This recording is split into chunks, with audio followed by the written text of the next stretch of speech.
So we're starting the midah of zeirut, the trait of watchfulness, making sure that a person's careful with his deeds, which means that a person has to think what he's doing, if it's good or if it's bad. Is there a risk? Do I hurt myself? A spiritual, destruction? Am I building myself because of this? Is this healthy for me? Is not healthy for me? And a person should not just go blinded. If you go walking in the street blind, then you might fall in the pit. You might bump the wall. You might hurt yourself. Imagine driving on the street with your eyes closed. Well, what is that? How can a person do that? A person has to check and see where he's going, not just physically, but also spiritually. A person cannot make himself oblivious, and someone who does so, he's foolish. He's foolish. A person cannot assume that I'll be safe, nothing will happen to me, I'll be fine, I don't have to do calculations. No, person doesn't do that. He takes an accounting every day of his cashier. He takes accounting every single day of his business. He takes accounting every single day of his calories and his intake. He has to take calculation of his neshama as well. Now, what does Moshe Rabbeinu say? Moshe Rabbeinu told us in Sefer Devarim. He says, "Re'eh, noten lefnechem hayom beracha uklala." Right, I give you before you, on the one hand, life and good, on the other hand, death and evil on the other. You have to choose. Right, the person has to choose the right, and everything in life is about choices. Everything in life is about choices. Do you choose to go right? Do you choose to go left? Do you choose to make the educated decision? Do you choose to make the non-educated decision? And it's all about your whole life is millions and millions of choices over and over again. And therefore, a person has to know that being an educated decision maker is what's going to make a person make the right choices or not. And the only way to be successful is to have caution. Have the right intentions and be cautious when you make decisions. And therefore, if you look at the translation, the Latin translation of what humans are, they're called Homo sapiens. What does that mean? Science says Homo sapiens means baboon with intellect. Right? Homo sapiens is an animal with intellect. That's what they translate it as. But the Torah is telling us no, that we're not just intelligent people. We have a neshama. And a person has to know when you make the wrong decision, it's not like, oh, I didn't make a smart decision. You made a spiritually damaging decision. You hurt yourself. Imagine a person, he has a beautiful watch. He has a beautiful car. And he doesn't take care of it. He scratches it here, scratches it there, hurts it here. I still have a watch. I still have a car. Yeah, but it's all banged up. And at the end of the day, the person could have avoided this if he was just to be cautious. And what you think, a person has to know that being cautious means not thinking that the big things we have to avoid, the small things is okay. The Pirkei Avot tells us clearly, you have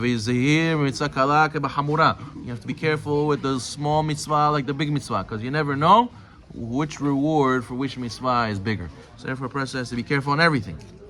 There's a story that Rabbi Twersky brings over here. He says that Rabbi Weissmandel, one time he spent Sukkot in Yemen. So on the day before the Chag, a guy came to the shul, and he put a big bag of etrogim on the table. So each guy, he chose a etrog and he put some money in the pushka. So Weissman was shocked. Guys, he dumped the bag on he took the bag, emptied it like this, upside down. All the etrogim rolling on the table. The guy came, okay, it's good. He put the money in the pushka, he left. He says, I never saw people choose etrogim like this in my life. Usually you come, a magnifying glass, hours, this, there, haggling back and forth. Yes, no, I don't know, let me think about it, right? He says that when he was accustomed to being so careful. And what? The next morning, one of the congregants came to be Hazan and the Bima. Another guy came to him and he said yesterday, this guy said a lie. I caught him yesterday. How could he be Hazan? That's why one guy got up and he said, this guy's not going to be Hazan. He said something yesterday, not true. So then Rabbi Weissmandel thought to himself, he saw all this, he says, look, these people, when I was where I grew up in Europe, we were sitting like this with the etrog, sitting like this. It should be spotless. These guys, they chose the etrog like this. But look, when they chose Hazan, he said, this guy, he said a lie yesterday, no, pasul, that's it, he's not going to be Hazan. Meaning to say, we're so busy with the mitzvah, it should be perfect. We should be like that with ourselves also. That's how they are. I should learn from them. I was thinking, making fun of them, how they choose etrogim, but I should learn from them how they choose Hazan. Look how honest they are with themselves. So therefore, a person has to know that's what it means to be cautious. Like how you're cautious with the etrog, how you're cautious with your business, that's how you have to be cautious with yourself and make sure, am I doing the right thing? Am I really waking up at the right time? Is it really? Do I really learn as much as I can, or do I give myself excuses and I lie to myself? And at business, I blast everybody. I put the employees in their place. You're a liar. You know you could do better. It's not true. Blah, blah, blah. But then with myself, why not? Why not everywhere? Be the same everywhere. Be with everything the same thing. So therefore, he says the person has to make sure that person has to be careful to maybe be honest. And Hashem says, if you could do it there, why don't you do it here? A person has to not be caught as a two-face, as a contradiction. So it says, let's say, the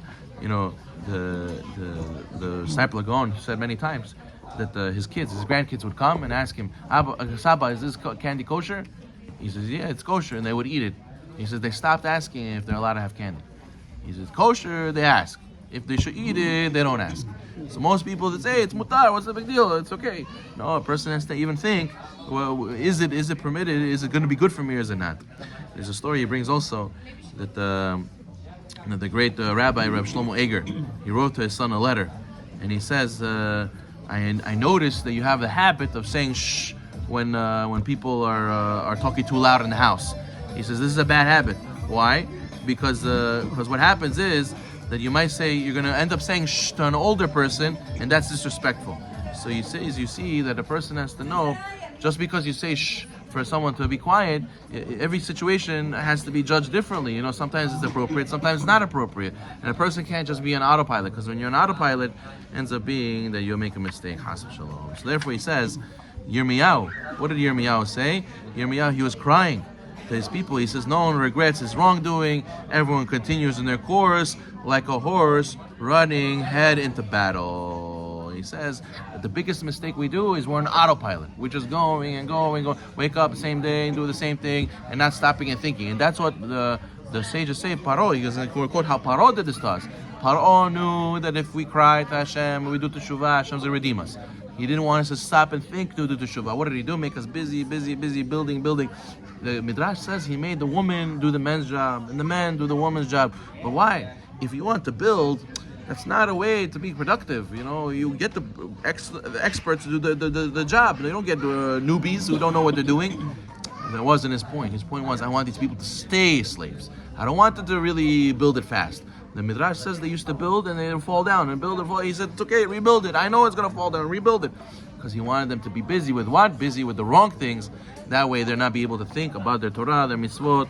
You ask a guy after a long day of work, come to learn Torah. Oh, I can't learn Torah. You want me to wake up? I didn't sleep all night. How am I going to go wake up and I'm not in the mood for nothing. But if he makes time to go and say it's important, and I make time to rest, and I make time, and I sit in my schedule and say, hey, my schedule is not a feasible schedule. I can't be a religious Jew like this. I got to change this. But then you took that minute to do that. You took that minute to sit and think. But if you're just going, so you're always going to have an excuse, and you're never going to grow. And that's what a person has to overcome. That's the Yetzirah Paro. Baruch Adonai.